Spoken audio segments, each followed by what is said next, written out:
नमस्कार दर्शकों, news today के इस बुलेटिन में आपका स्वागत है, जहां हम चर्चा और विश्लेषण करते हैं आज की महत्वपूर्ण खबरों का। आज की मुख्य सुर्खियां इस प्रकार हैं। ओएनजीसी ने कृष्णा गोदावरी बेसिन में गहरे समुद्र की अपनी प्रमुख परियोजना से तेल उत्पादन शुरू किया है। कोलकाता में देश की पहली अंतर्देशीय जलमार्ग विकास परिषद की बैठक आयोजित हुई। कर्नाटक हाईकोर्ट ने कृष्णा राजा सागर बांध के पास खनन गतिविधियों पर रोक लगा दी है। एसबीआई की एक शोध रिपोर्ट के अनुसार पिछले 8 वर्षों के दौरान भारत में व्यक्तिगत आय असमानता में कमी आई है। Digital trade for development report जारी की गई। विश्व आर्थिक मंच ने ट्रांसफॉर्मिंग एनर्जी डिमांड नामक श्वेत पत्र जारी किया है। अब खबरों की चर्चा विस्तार से। आज की पहली खबर है कि ओएनजीसी ने कृष्णा गोदावरी बेसिन में गहरे समुद्र की अपनी प्रमुख परियोजना से तेल उत्पादन शुरू किया है। Oil and natural gas corporation यानी ओएनजीसी ने कृष्णा गोदावरी बेसिन में क्लस्टर 2 परियोजना से तेल उत्पादन करना शुरू कर दिया है। आपकी जानकारी के लिए बता दें, कृष्णा गोदावरी बेसिन बंगाल की खाड़ी में स्थित है। ऑफशोर ड्रिलिंग में समुद्र तल के नीचे मौजूद तेल भंडार से कच्चा तेल निकाला जाता है। इसके लिए सामान्यतः 2 तरीकों का इस्तेमाल किया जाता है। पहला है फ्लोटिंग रिग तरीका। आमतौर पर गहरे जल क्षेत्र में ड्रिलिंग के लिए इसका प्रयोग किया जाता है। और दूसरा है बॉटम रेस्टिंग प्लेटफॉर्म तरीका। आमतौर पर कम गहरे जल क्षेत्र में ड्रिलिंग के लिए इसका प्रयोग होता है। अगर भारत के लिए ऑफशोर ड्रिलिंग के महत्व को समझें तो इससे ऊर्जा सुरक्षा को बढ़ावा मिलेगा। इससे भारत के एनर्जी बास्केट में विविधता लाने और ऊर्जा के क्षेत्र में आत्मनिर्भर बनने में मदद मिलती है। इसके चलते तेजी से बढ़ती ऊर्जा संबंधी जरूरतों को पूरा किया जा सकता है। अगर अन्य लाभों की बात करें तो तकनीकी प्रगति, रोजगार के अवसर, तेल उत्पादन में वृद्धि आदि से आर्थिक समृद्धि को भी बढ़ावा मिलता है। लेकिन ऑफशोर ड्रिलिंग के समक्ष कुछ चुनौतियां भी हैं, जैसे समुद्री तल की भूवैज्ञानिक स्थिति से जुड़ी समस्याएं एक बड़ी चुनौती है। तेल रिसाव से समुद्री जीवन और तटीय समुदायों को खतरा पहुंच सकता है। साथ ही ग्रीन हाउस गैसों के उत्सर्जन में वृद्धि हो सकती है। अगर हम भारत के मुख्य सेडिमेंट्री या तलछटीय बेसिन की बात करें तो भारत में 26 सेडिमेंट्री बेसिन हैं। इन्हें 3 श्रेणियों में बांटा गया है। श्रेणी 1 में ऐसे बेसिन आते हैं जिनमें कच्चे तेल के भंडार हैं और वहां से कच्चे तेल का उत्पादन किया जा रहा है। श्रेणी 2 में कच्चे तेल के संभावित भंडार वाले ऐसे बेसिन आते हैं जिनका विकास और वाणिज्यिक उत्पादन किया जाना बाकी है। और श्रेणी 3 में कच्चे तेल के केवल अनुमानित भंडार वाले ऐसे बेसिन आते हैं जिनका अन्वेषण किया जा सकता है। अब बढ़ते हैं आज की दूसरी मुख्य खबर की तरफ। कोलकाता में देश की पहली अंतर्देशीय जलमार्ग विकास परिषद यानी IWDC की बैठक आयोजित हुई। इस बैठक का आयोजन भारतीय अंतर्देशीय जलमार्ग प्राधिकरण यानी inland waterways authority of India द्वारा किया गया था। सबसे पहले बात करते हैं भारतीय अंतर्देशीय जलमार्ग प्राधिकरण के बारे में। इसकी स्थापना अक्टूबर 2023 में हुई थी और इसका उद्देश्य भारत में अंतर्देशीय जल परिवहन को बढ़ावा देना है। IWDC की बैठक की अध्यक्षता केंद्रीय पत्तन पोत परिवहन और जलमार्ग मंत्री द्वारा की जाती है। इस बैठक में राज्य सरकारें और केंद्र शासित प्रदेश भी भाग लेते हैं और इससे कार्गो, यात्री परिवहन और नदी क्रूज पर्यटन को बढ़ावा मिलेगा। IWDC की बैठक के आउटकम्स पर एक नजर डालें तो मुख्य तौर से 3 आउटकम्स निकलकर सामने आते हैं, जैसे कि अंतर्देशीय जलयानों के ग्रीन ट्रांजिशन के लिए हरित नौका गाइडलाइंस जारी किए गए हैं। रिवर क्रूज टूरिज्म के विकास हेतु 45,000 करोड़ रुपए के निवेश की प्रतिबद्धता व्यक्त की गई है। इतना ही नहीं, river cruise tourism road map 2047 भी जारी किया गया है। अब समझते हैं IWT के महत्व के बारे में। इससे लॉजिस्टिक्स क्षेत्र में व्यापक बदलाव आएगा, क्योंकि IWT में लागत कम होने के साथ साथ ईंधन दक्षता भी अधिक होती है। साथ ही सड़क रेल परिवहन से भीड़ में कमी आएगी, क्योंकि इसे परिवहन के एक प्रभावी विकल्प के रूप में उपयोग किया जा सकता है। और तो और क्षेत्रीय कनेक्टिविटी भी बढ़ेगी, क्योंकि ये पूर्वोत्तर राज्यों को शेष भारत से जोड़ने में महत्वपूर्ण भूमिका निभा सकता है।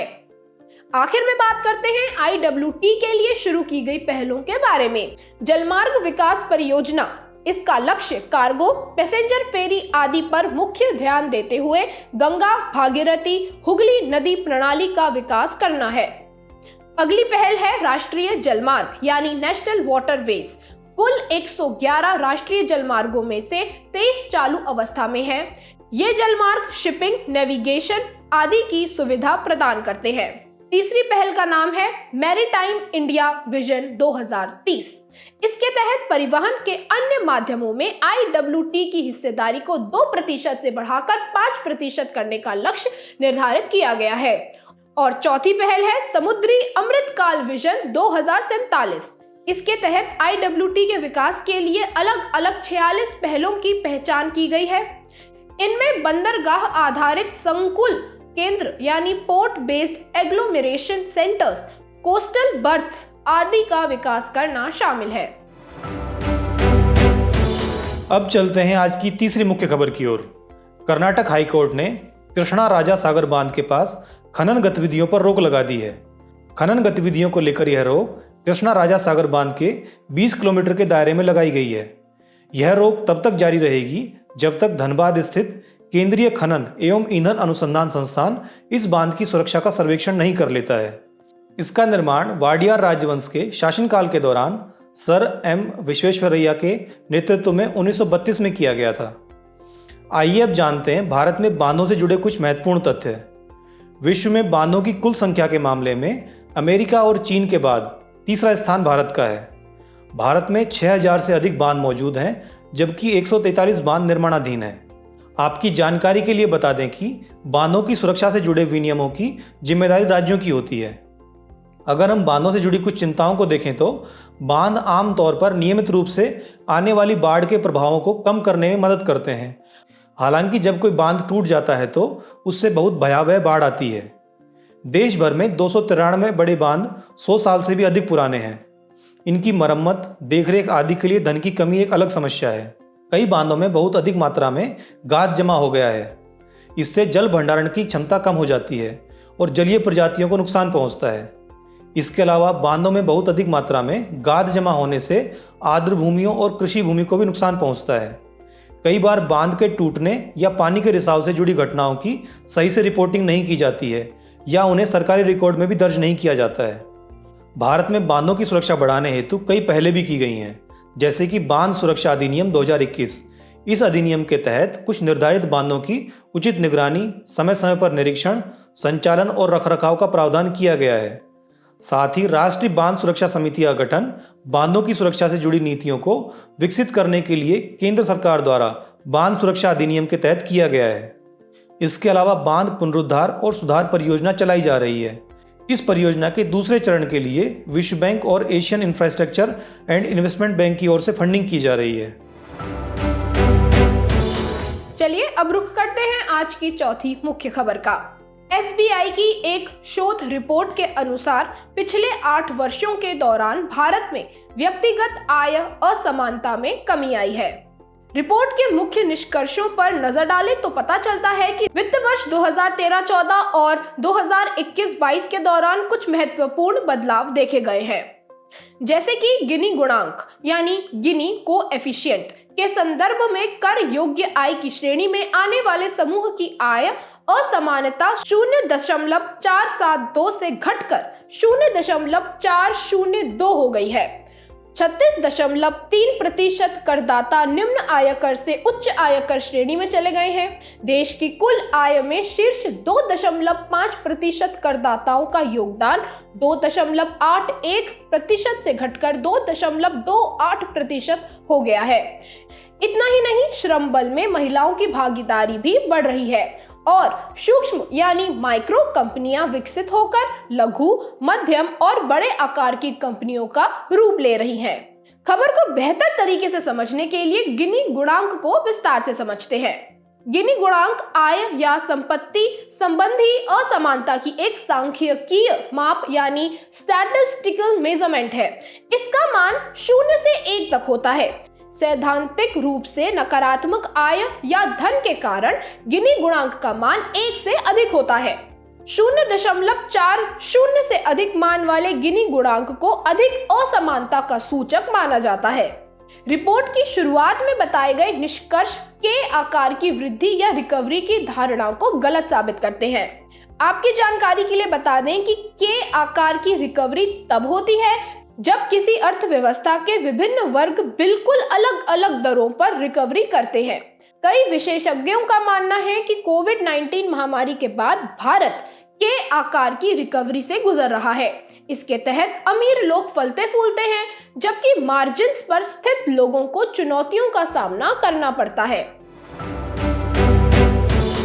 चलिए अब बात करते हैं आज की पांचवी मुख्य खबर की। Digital trade for development report जारी की गई है। इस रिपोर्ट में डिजिटल ट्रेड के चलते विकासशील अर्थव्यवस्थाओं के लिए उपलब्ध अवसरों और विद्यमान चुनौतियों की पहचान की गई है।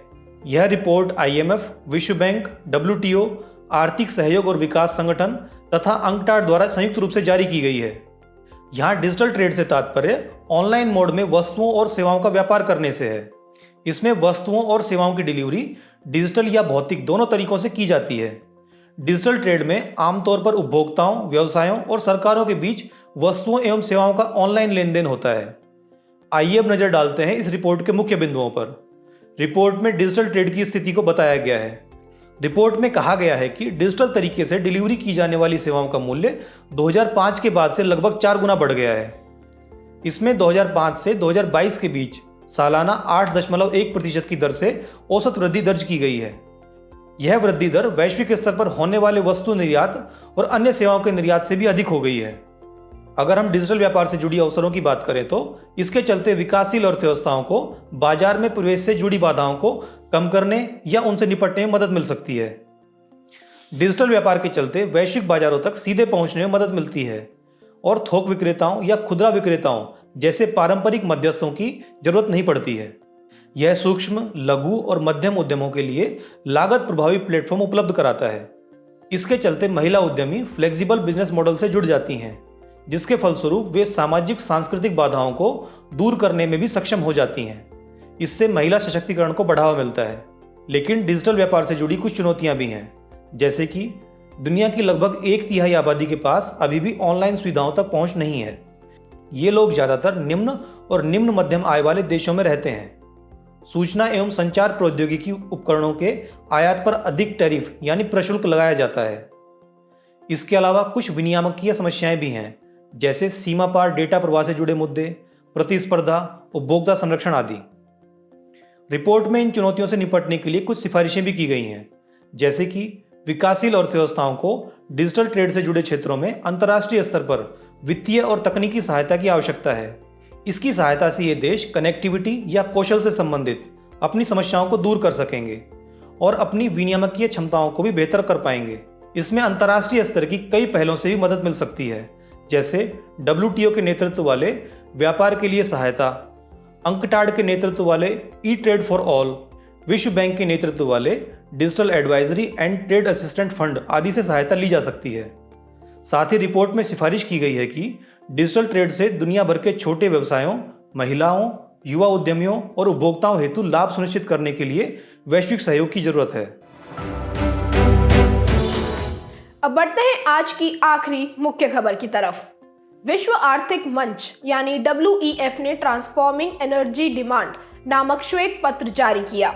इस श्वेत पत्र का मुख्य उद्देश्य ग्लोबल एनर्जी ट्रांजिशन को गति देने हेतु कंपनियों और सरकारों के लिए कुछ व्यवहारिक तरीकों की तलाश करना है। इसके लिए वैश्विक स्तर पर ऊर्जा की मांग के संबंध में जरूरी कदम उठाने होंगे।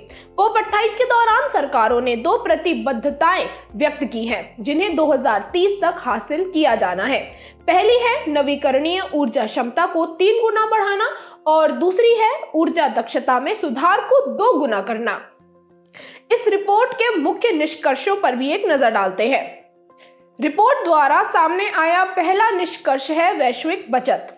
यदि ऊर्जा की मांग को प्रबंधित करने के लिए उचित उपाय किए जाते हैं तो ऊर्जा खपत में 31% तक की कटौती हो सकती है और परिणाम स्वरूप प्रत्येक वर्ष $2 ट्रिलियन तक की बचत हो सकती है। अगला मुख्य निष्कर्ष है आपूर्ति के साथ साथ ऊर्जा खपत पर कार्रवाई। वर्तमान और भविष्य की गतिविधियों की ऊर्जा गहनता को कम करने के लिए ऊर्जा की मांग के साथ साथ आपूर्ति का प्रबंधन भी महत्वपूर्ण होगा। तीसरा मुख्य निष्कर्ष है ऊर्जा आवश्यकताएं। 2050 तक वैश्विक आबादी में 2 बिलियन की बढ़ोतरी होगी। साथ ही वैश्विक सकल घरेलू उत्पाद भी 2 गुना होने की उम्मीद है। विकासशील देशों को अपनी आर्थिक समृद्धि को बढ़ावा देने और विकास संबंधी लक्ष्यों को पूरा करने के लिए पर्याप्त तथा किफायती ऊर्जा की आवश्यकताएं हैं। खबर के आखिर में रिपोर्ट में दिए गए मुख्य सुझावों को विस्तार से समझते हैं। ऊर्जा बचत हेतु उपाय। कारखानों की उत्पादन प्रक्रिया को और बेहतर करने हेतु आर्टिफिशियल इंटेलिजेंस का उपयोग करना एवं इंडस्ट्रियल क्लस्टरिंग जैसे उपायों को अपनाना चाहिए। आपकी जानकारी के लिए बता दें कि उद्योगों को एक ही क्षेत्र में स्थापित करने की प्रक्रिया को इंडस्ट्रियल क्लस्टरिंग कहा जाता है। पुरानी इमारतों में आवश्यक बदलाव और परिवहन के साधनों का भी विद्युतीकरण करना चाहिए। रिपोर्ट में इस ओर बताया गया अगला मुख्य सुझाव है सहायक नीतिगत उपाय। भारत के उजाला कार्यक्रम की तरह उपाय किए जा सकते हैं। इस कार्यक्रम के तहत प्रत्येक एलईडी बल्ब की प्रारंभिक लागत घटकर $0.8 हो गई है। चलिए आखिर में अब बात करते हैं सुर्खियों में रहे व्यक्तित्व की। हमारे आज के व्यक्तित्व हैं श्री भारतेंदु हरिश्चंद्र। इनका जन्म साल 1850 में हुआ था। भारतेंदु हरिश्चंद्र एक विख्यात कवि, लेखक और अग्रणी सुधारवादी विचारक थे। उन्होंने हिंदी भाषा का प्रचार प्रसार किया एवं उसे पुनर्जीवित करने का भी प्रयास किया। वे खड़ी बोली के जनक के रूप में भी लोकप्रिय हैं। उनके नाम पर हिंदी साहित्य का एक काल भारतेंदु युग के नाम से प्रसिद्ध है। भारतेंदु हरिश्चंद्र जी ने अपनी कृतियां रस उपनाम से लिखी हैं। स्वतंत्रता आंदोलन के दौरान उन्होंने अपनी लेखनी से लोगों को एकजुट करने का प्रयास भी किया था। हरिश्चंद्र चंद्रिका, कवि वचन सुधा आदि इनकी प्रमुख कृतियां हैं और अंधेर नगरी, भारत दुर्दशा, वैदिकी हिंसा, हिंसा न भवति इनके प्रमुख नाटक हैं। हम श्री भारतेंदु हरिश्चंद्र जी से राष्ट्रवाद, समानुभूति, साहस जैसे जीवन मूल्य सीख सकते हैं। आइए अब बात करते हैं संक्षिप्त सुर्खियों की। नागर विमानन महानिदेशालय यानी डीजीसीए ने फ्लाइट क्रू मेंबर के लिए फ्लाइट ड्यूटी टाइम लिमिटेशन नियमों में बदलाव किया है। नियमों में ये बदलाव वैश्विक स्तर के कुछ बेहतर तरीकों को अपनाने हेतु किए गए हैं। इन बदलावों का उद्देश्य पायलट्स को थकान से बचाना और हवाई जहाज की समग्र सुरक्षा में सुधार करना है। डीजीसीए नागर विमानन मंत्रालय के तहत आता है। संयुक्त अरब अमीरात ने नासा के लूनर गेटवे स्टेशन में अपनी भागीदारी की घोषणा की है। गौरतलब है कि लूनर गेटवे स्टेशन को 2025 तक लॉन्च किए जाने की संभावना है। लूनर गेटवे स्टेशन के अन्य भागीदारों में संयुक्त राज्य अमेरिका, जापान, कनाडा और यूरोपीय संघ शामिल हैं। लूनर गेटवे स्टेशन वस्तुतः चंद्रमा की परिक्रमा करने वाला पहला मानव युक्त अंतरिक्ष स्टेशन होगा। हॉग डियर को पहली बार उत्तराखंड के राजाजी टाइगर रिजर्व में देखा गया है। यह गोल कानों वाला एक छोटा हिरण है। अधिक आयु वाले हॉग डियर के चेहरे और गर्दन का रंग हल्का हो जाता है। ये शाकाहारी होते हैं। इन्हें शिकार, कृषि के कारण पर्यावास का नुकसान आदि से खतरा है। IUCN के अनुसार इनकी स्थिति एंडेंजर्ड है। हाल ही में लक्षद्वीप भी चर्चा में रहा है। यह क्षेत्रफल की दृष्टि से भारत का सबसे छोटा केंद्र शासित प्रदेश है। यह 36 प्रवाल द्वीपों का एक द्वीप समूह है। इनमें से 10 द्वीपों पर लोग रहते हैं। इनमें करवत्ती, अगत्ती, अमीनी, कदमत, किल्तान, चेतलाट, बितरा, कल्पेनी और मिनिकॉय शामिल हैं। लक्षद्वीप का सबसे दक्षिणी द्वीप मिनिकॉय 9 डिग्री चैनल के करीब स्थित है। 9 डिग्री चैनल एक महत्वपूर्ण और व्यस्त पोत परिवहन मार्ग है।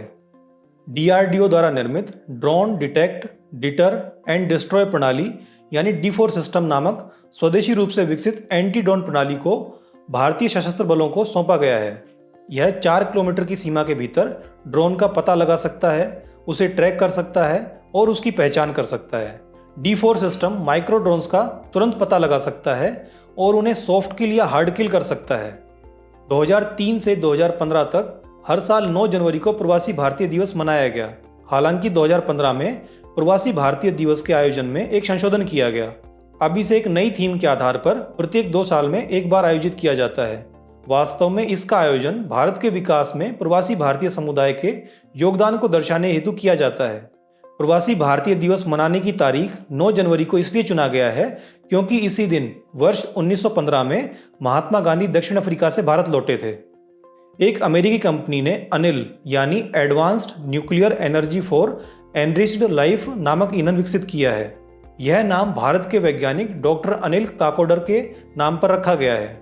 यह थोरियम और एक निश्चित स्तर तक संवर्धित किए गए यूरेनियम का मिश्रण है। अनिल का उपयोग भारत के मौजूदा दाबित भारी जल रिएक्टर्स में किया जा सकता है। लिली ग्लैडस्टोन गोल्डन ग्लोब्स में ड्रामा की श्रेणी में सर्वश्रेष्ठ अभिनेत्री का पुरस्कार जीतने वाली पहली इंडिजिनस महिला बन गई हैं। लिली ग्लैडस्टोन ने इस पुरस्कार वितरण समारोह में ब्लैकफुट भाषा में भाषण दिया। ब्लैकफीट या ब्लैकफुट एक एंग्लो क्वियन भाषा है। एंग्लो क्वियन भाषा वस्तुतः अंग्रेजी और फ्रेंच से पहले की भाषा है। यह यूएसए और कनाडा की कुछ जनजातियों द्वारा बोली जाती है। जाने से पहले आपकी समझ की परीक्षा के लिए डालते हैं एक नज़र हमारे स्पेशल सेगमेंट प्रश्नोत्तरी पर।